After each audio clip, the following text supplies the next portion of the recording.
Um, so this is just kind of some basic stuff that I put there. I mentioned that, I really, in order to kind of give you that grounding, and remember, this is, first of all, you've got the vetting school program where you get a certificate 3, is that?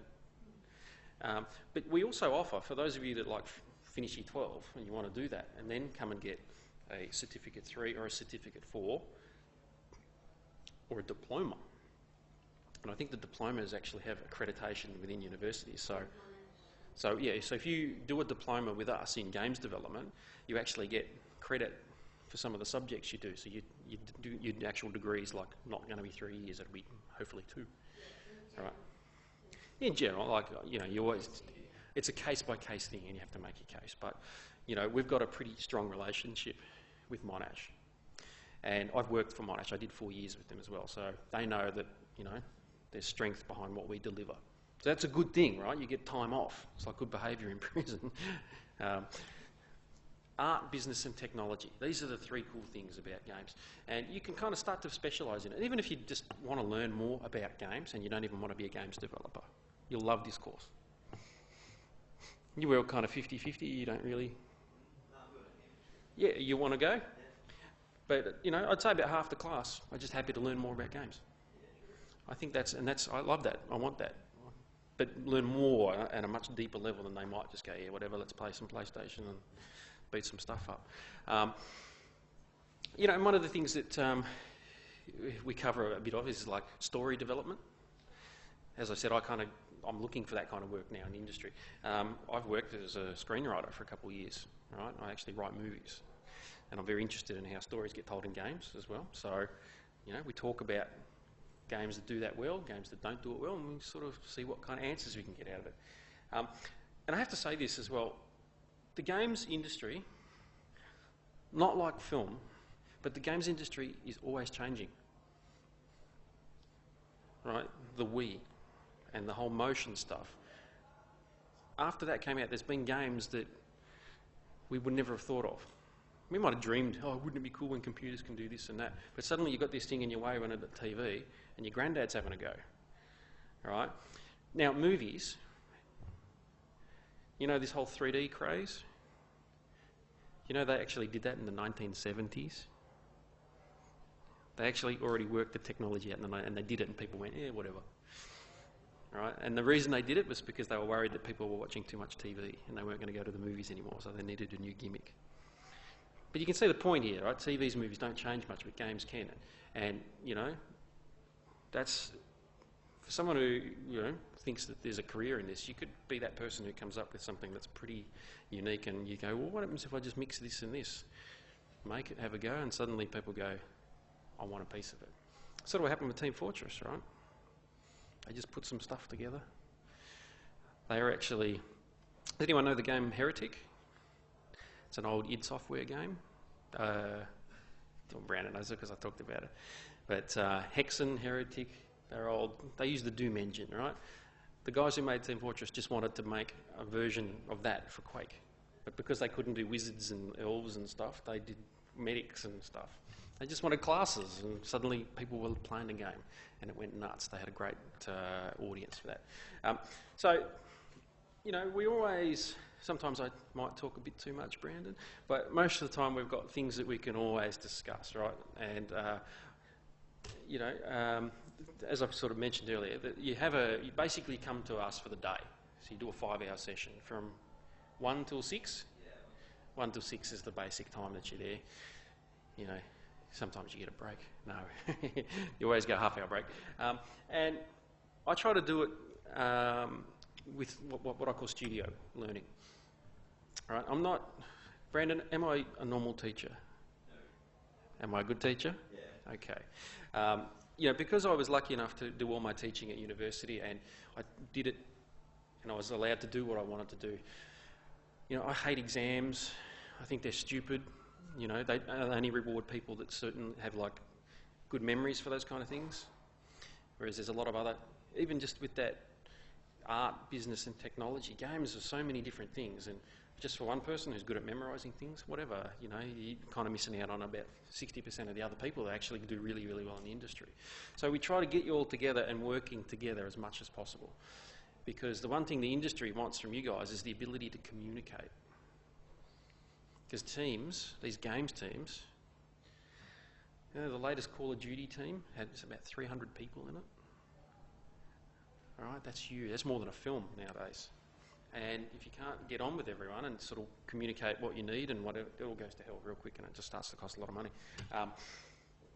The good thing about my students so far, don't get a big head, Brandon, but they're generally what I call game literate. They actually know a lot about games already, and that's a great thing because it allows me to work out what you know, and then I can go, so what if I talk about this, this and this? It's like, yep, we can all get to the same page really quickly, so that's a good thing. You know, and I have to say this, it's not just me teaching it. There's actually 2 other teachers that teach at the Frankston campus. They run their own games company, so they teach 1 day a week just so that they can kind of keep, you know, current with that kind of stuff. They work a lot with the Unreal Engine, and they're really good. They're really good. So we're trying to hire people that don't ever want to work full-time as teachers. We want to hire people that are always working and doing work and want to come and share that as well. That's just a personal preference there. And the good thing is, like, some of the 3D stuff that we teach you, if you saw that Star Wars thing and the Google SketchUp level, yeah, we'll teach you that. Spend a couple of weeks easily on SketchUp, don't we, mate?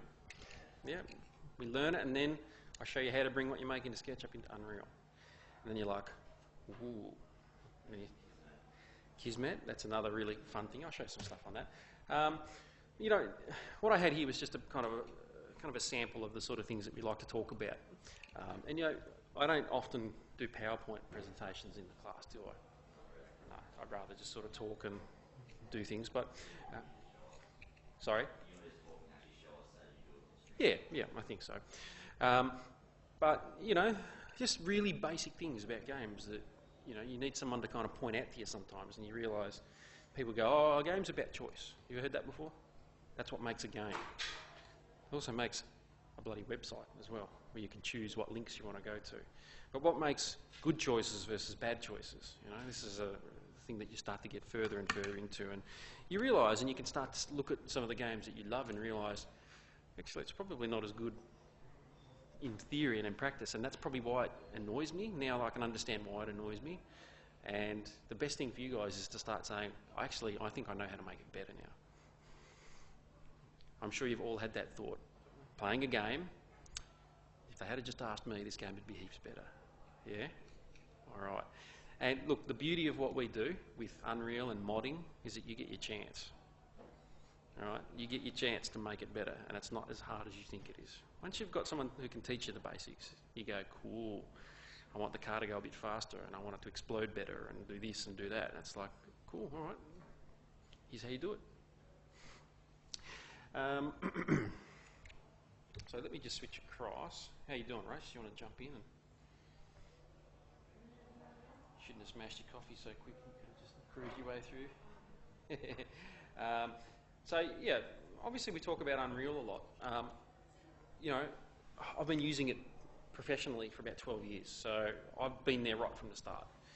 And I used to work a lot in the Quake engine because of Team Fortress, right? So this is the best one by a long shot. And you know, a couple of reasons why here. You know, it's probably the most used game engine in the world. You know, it's that powerful that most companies like Sony, Microsoft, have all gone, whatever, we'll just license it. Because now so many people know it, that if you actually know Unreal, you're pretty well right. You pretty well have an understanding of how an idea has to turn into a whole bunch of work that then goes into a game that people play. Because you've been through the process of how Unreal makes you format those ideas, turn it into a picture that then wraps onto a 3D model. You get it, you actually understand. So that's a really awesome thing about development. So, you know, there's a whole bunch of stuff that goes in with this. But the main thing here is that basically, because it's everywhere, right, you know that the Unreal Engine is going to be released and you can play it in a Flash window now, in a browser. So you can actually make a game and deploy it to the web, and people can just go to a web page, and as long as you've got a powerful enough video card, and it's WebGL2, I think it is, and updated Flash, you can actually play the game on a web browser. All right, so this is pretty cool. Because in the end of the day, you want people to play your game, right? You make something cool, you want to get it out there. In the old days, if you had a mod, you actually had to buy the original copy of the game and then install your mod and make sure everyone had that. Painful. Not anymore. It's really easy to get your ideas out to people now. So, yeah, you know any of those games? Yes. Yeah, they're all on the Unreal Engine. All right, every single one of them. You know all those ones, don't you, Raj?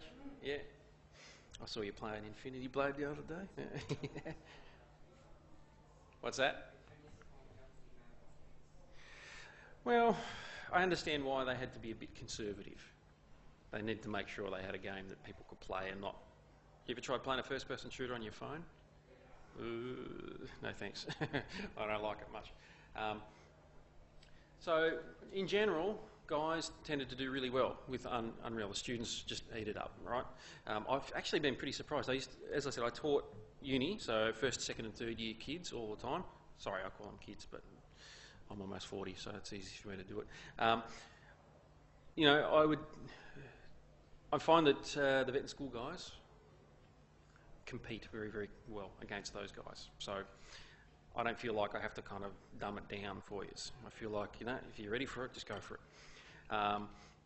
SketchUp is the perfect program to learn a little bit of 3D. Even if you don't care much about 3D, when you learn it, you can actually start to express design ideas better in 3D because you know that you can kind of just quickly knock some stuff up and test it and get it to work. That comes back to that white room development thing, yeah? But we actually used the older version of Unreal the first time around because Chisholm's computers out there were pretty crappy at the time because they hadn't taught games before. They didn't know what to have. Now they've got some decent machines. Yeah, we've got some pretty good stuff now. So if you haven't, you should all be familiar with how good Unreal can look just because of those games. But, you know, after a while, this stuff starts to look pretty normal to you guys because it's like, cool, I'm just adding some extra height in my terrain here and I use a special tool. You see that red circle? Yep. That's a height influencer, and left click actually just raises the ground, right click lowers it. It's as easy as that. Yeah, and you can change the size of the circles and how much that falls off. Control, right? You have so much control about with these engines. So that's just, you know, the terrain engine. This is that kind of what we call the static meshes, which are all those lovely high detailed statues and pillars and doors and all that other stuff. Right, a lot of this stuff is already made, and when you're learning Unreal, you realise, hey, cool, I can just drag these bits and pieces into my world, thousands of them, and just position them around, and I made this. It looks awesome. And then we teach you, and we can actually teach you how to create static meshes with SketchUp as well. Not organic stuff like this, where it's a gargoyle. That would be probably the subject of another subject that we might introduce a little bit later on, where we talk about organic modelling. That's what anything that's like smooth and like a face, we call that organic modelling. Everything else is architectural most of the time. So this idea of post-processing, when you kind of jump into some water and the screen goes all blurry and you can jump out again, this is this lovely thing that Unreal does now, is that it all adds it on top of the camera. So you can, and the word post-processing actually comes from film. So these game engines are actually starting to steal ideas from the film industry and say, well, we can do that. You've all seen lens flares in games, all right? A lens flare is actually, back in the days, in the 1950s, if you were a cinematographer and you actually took footage and a lens flare got in the shot and you showed it off to your boss, you get sacked because it was considered bad cinematography. But now it's a style where you see little lens flares, and we even now do them in games. All right, it's a fun little thing. Yeah, we can kind of make... The really fun thing about static meshes is that you learn to actually build in what we call a modular format. And you look around in a level and you realise that there's a lot of replication of the same objects. And you can actually build brand new objects out of the bits and pieces of other objects. So rather than building a huge scaffolding, you actually build 3 parts of a scaffold and then let the person who's designing it make a scaffold and then replicate it, add, replicate, add. So you're only actually building 3 little pieces rather than one huge piece. And this is just really efficient 3D thinking, and Unreal loves you when you start thinking that way as well. You do some really nice stuff. This is what we call actor classes. When you think about the word actor, what does it normally mean when in film?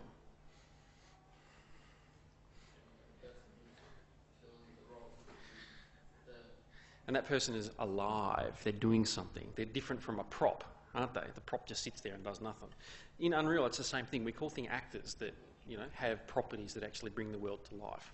In this case, we're looking at a light actor. Can you see that just there? All right. You have control over every light. You can put it in there and sort of turn it on. You can angle the lights and spotlights and all these really cool effects. But even all of the items that get placed in the world, it's all done via actors. And when you start to do things like walk up to a door and push the button and the door opens and dust falls off it and all that other stuff, that's a little bit further on, but that's another interesting thing. So we can affect things in the world properties, just like the gravity of the level. It could be slightly higher or lower, but we can actually do that per little area now too, can't we, Brandon? So you can actually have a little area in your world that has zero gravity. And you're like, cool. Or you can have an area where the ground's extremely slippery. There's no friction on that ground because of the way that you can manipulate this and do some cool things. The material engine is actually really, really nice. What you're looking at there is actually a flat object.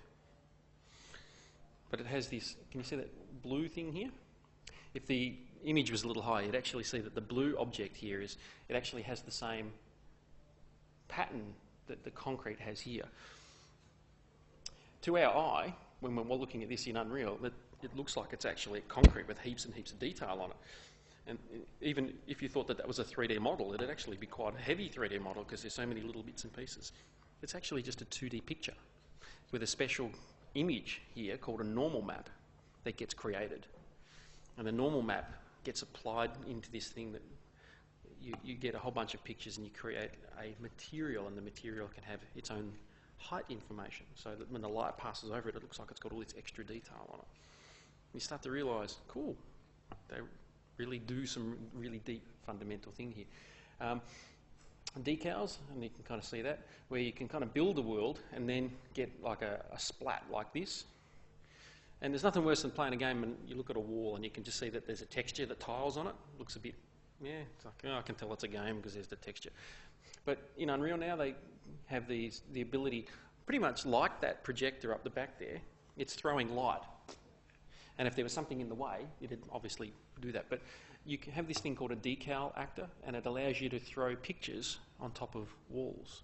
So in this case, it's a dirty patch that gets thrown on top of the wall, and you can see that that's being blended directly onto that. So this is how we start to do kind of really nice detailing and make our worlds look even more realistic. That's just the browser. And there's this particular thing here is a plugin, but you can see here this is how we actually bring in animation for some of the characters. I may do a little bit with that with you guys, maybe, if I can work out how to do it with what we've got at Chisholm, but I'll certainly demonstrate it. So you can see how people actually go about animating characters and then bringing that animation into Unreal, and suddenly, cool, I made that dude do that thing there, and it looks awesome. Right, and that's a really fun part of games development as well, when you start to see things come into life. So yeah, here's just like a pipeline of a whole bunch of stuff. You might be familiar with programs like Photoshop. Yeah, we use that all the time just to sort of fix our images up, bring them into the game. All of this stuff, anyone ever used 3ds Max or Maya or XSI, Softimage? Good. Come to TAFE and we'll teach you stuff. ZBrush and Mudbox. Anyone heard of those? Yeah? Alright, these are pretty high-end modelling programs where you can actually... Yeah. Do you remember the terrain where you can click and raise and drop it? Imagine that, but you've got a piece of, like a lump of clay, and you can actually model really high detail faces. And this is how they do that kind of stuff. Yeah, one day I'd like to be able to offer that, hopefully, if we keep some more cool stuff coming through. The other great thing about Unreal is this thing called Kismet. Now, Kismet's actually an ancient word that means kind of serendipity, which means something accidentally but good fortune kind of comes out of it. In this particular case, what you're looking at is some actual scripting that makes something happen inside Unreal. And from what I can see here, Has anyone done any programming here? Like, even a little bit? So you're familiar with things like booleans and this thing here that's comparing a boolean and you're setting the variable, and, you know, can you kind of see that there's almost some logic stuff going on here? We don't even have to program it in Unreal. You just basically right-click and add these properties in, and you just click and drag. So here you've got a thing called a trigger take damage. What do you think that does? Whatever the trigger was, it might have just been this little thing. You touch it, take damage. Here you can see that it's comparing whether or not the flag has been taken. So this might be for some sort of capture the flag level where it needs to know if you've got the flag. So we can actually do this without even having to learn how to program. Right? And I'm a dummy when it comes to programming. Rachel's ace at it. So hopefully we'll team up one day and do some cool stuff. But, you know, this stuff is really good. I specialise in this stuff up here. That's what we're matinee. And if you saw any of that Star Wars stuff, I do it all through this actor. And I open it up and I add all my 3D models in and make them jump around and do all their cool stuff. But if you want to do gameplay stuff, you just start to learn all this here. Doesn't take long. And then suddenly you make cool stuff. So, yeah, all good stuff here. Yep, so there's some of that, you know, these are the things here. Right? You should recognise most of those terms. Yeah. And basically you just drop and drag them into an Unreal workspace and wire them up. And it's just a logical flow. So, there you go. I'm still learning business. Yeah, again, what do you think this one does? Turns a light on.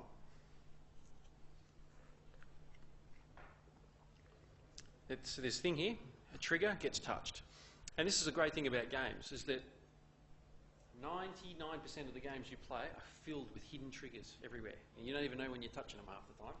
But in this case, you might have your character walk up to a wall, and my collision and the collision here says, I know that there's touching, and if you now push a use key, I will then trigger this sequence, which goes to this toggle, and it says, all right, turn it on. And it's actually targeted to a light. And that light here is this is just the kind of the visual representation of that light. But it could be that light right there. You basically click on the light to select it and go back into Kismet, and all you have to do once you've selected that light is to right click and add it as that light. So Kismet knows, cool, you mean that light and you want me to turn that light off. Yeah. It's like so easy. It just works. Yes. But hopefully that kind of should excite you, like, yeah, okay, all those cool things you see in games, they're just really just a whole bunch of things, little things that happen all at once. And if they're done with some pacing and some drama, they're actually really cool. And, you know, that's the stuff I like to show you. I mentioned that we're going to do, you fading out there, Brandon. Yeah, there must have been the fumes from the TARDIS, eh? Amnesia. Yeah, we're going to try and replicate some of the set pieces in Amnesia, just using what we know about in Unreal. And I'm pretty sure we'll be able to replicate at least 80% of what happens in that game. Well, I'm hoping that people... All right, have you played it? Did you enjoy it? Too scary? Yeah, there you go. So, you know, someone might make a friendlier version for you.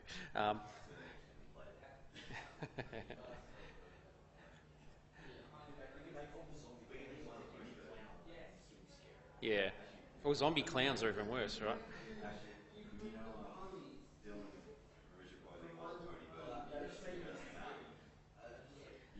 They're right. So look...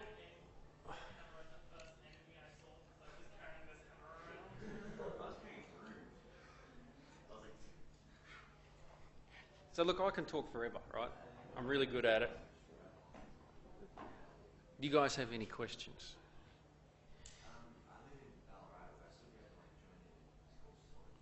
Well, I don't know, to be honest. There are options with actually having the course delivered through your school. Okay. I believe, yeah, we can sort of share the delivery, or your school could actually deliver it. Probably not come all over Melbourne. Well, it's only an hour trip in the train, right? We do have students who come 5 So Yeah.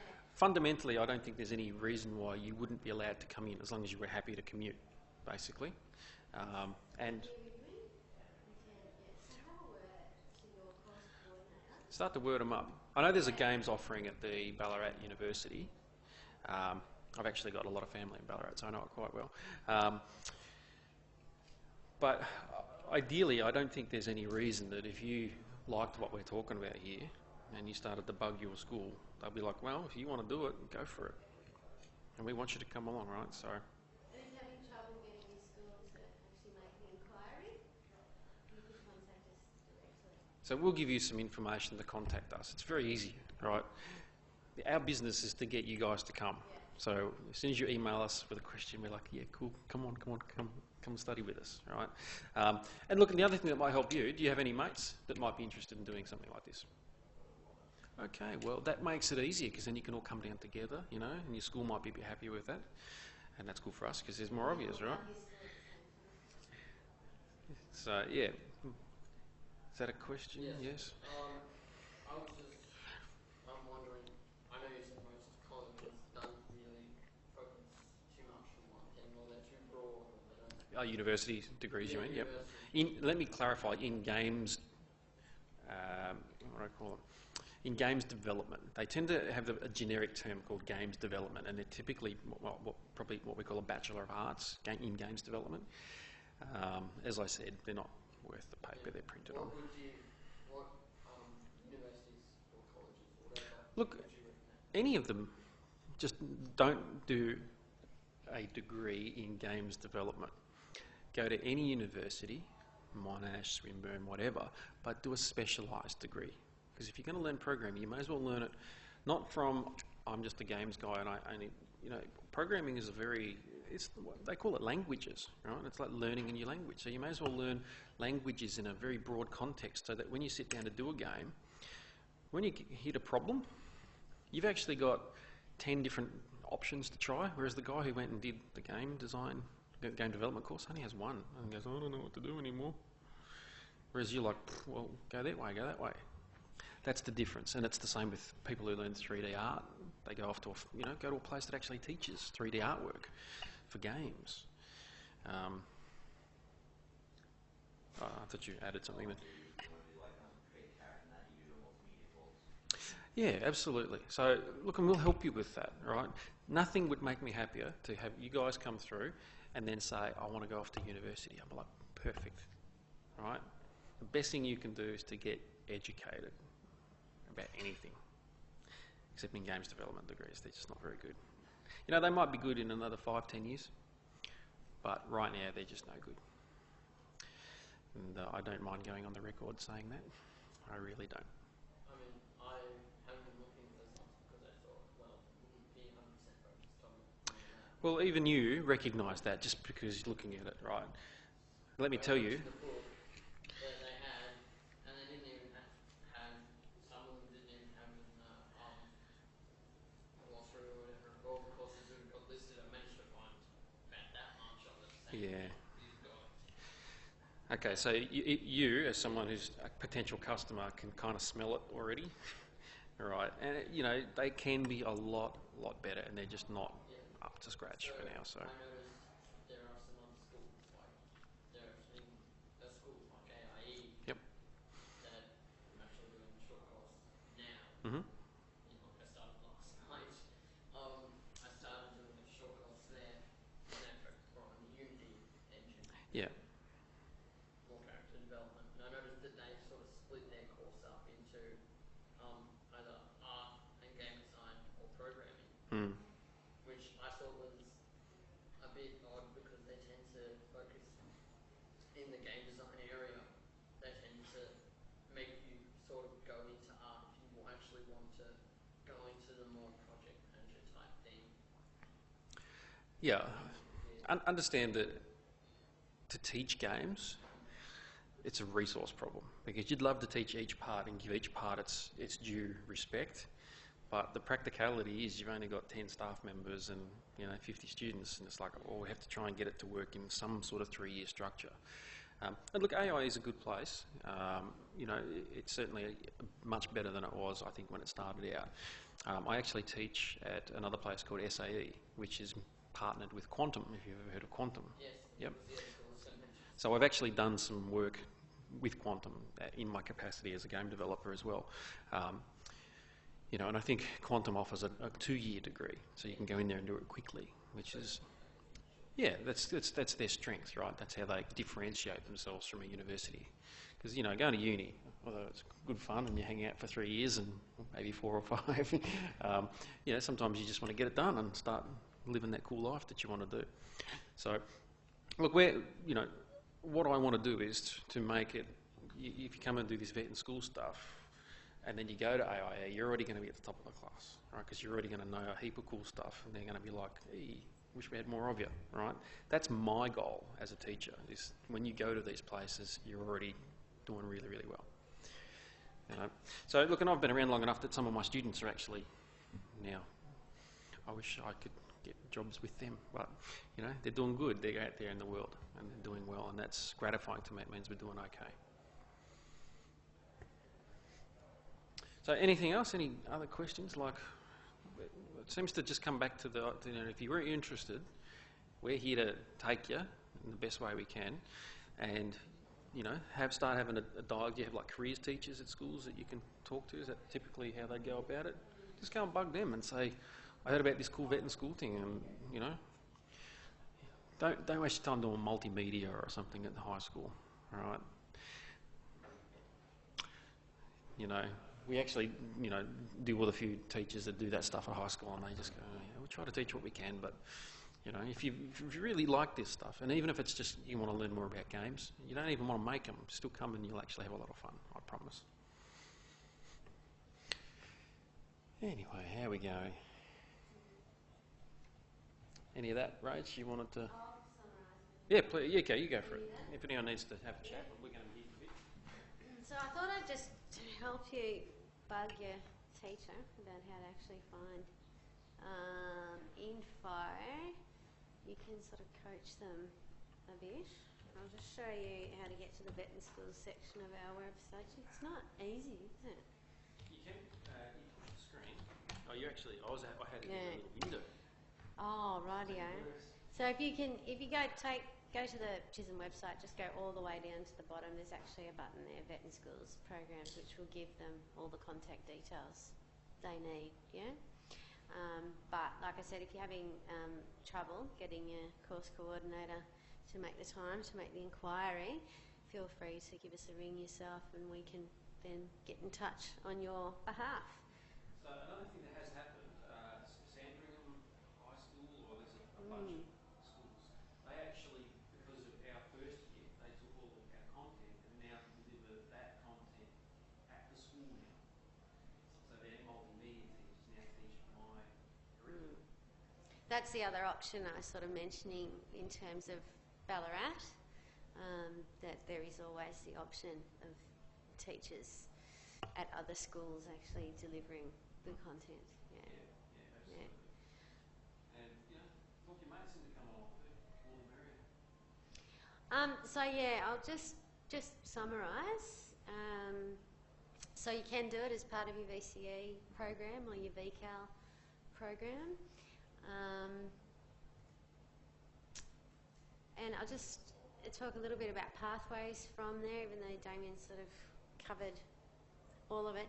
We do other certificates as well, so we go all the way from certificates to diplomas to advanced diplomas, and we do deliver a dual award digital media technologies and digital interactive games as well. So that's a certificate 4 that leads directly into a diploma, and that's the qualification where we're saying we have the good relationship with Monash, and you basically get 1 year's credit. What it basically means is when you go to apply for a job, in your qualification section, you've actually got quite a few things to prepare, right? Because as someone who has employed people before, if you don't have qualifications and the next person does, I chuck yours out.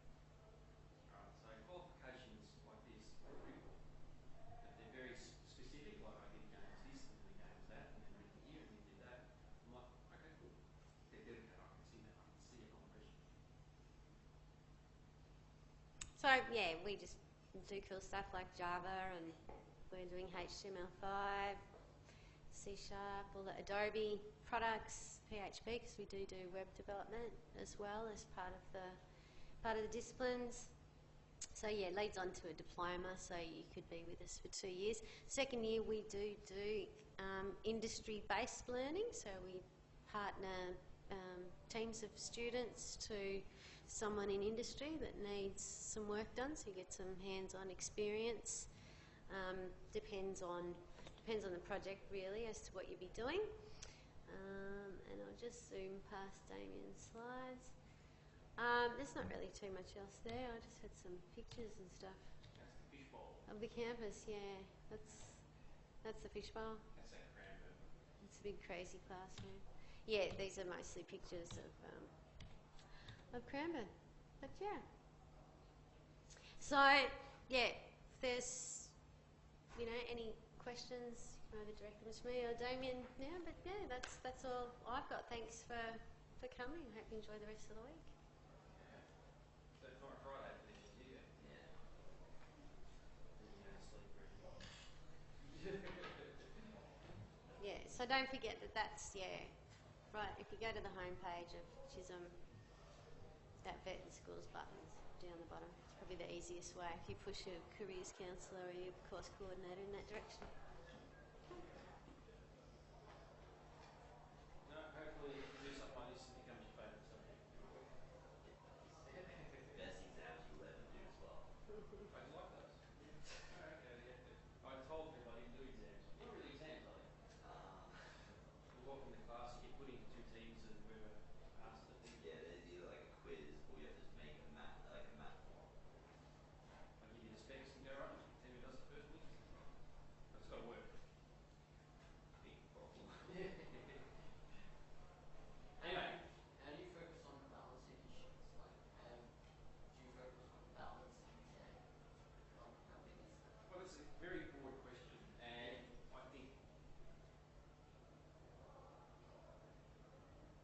if I've done my job right, you wouldn't even ask the question that way. There'd be other ways. We were already talking about balance like months ago, and we've already probably worked out a different way to actually talk and phrase that question so that it, bang, we can all work on it and action it rather than just go, well, what's balance? So it's a question that I can kind of answer now, but I just think it's just we work it out through just doing stuff and then going, why does that work and this not?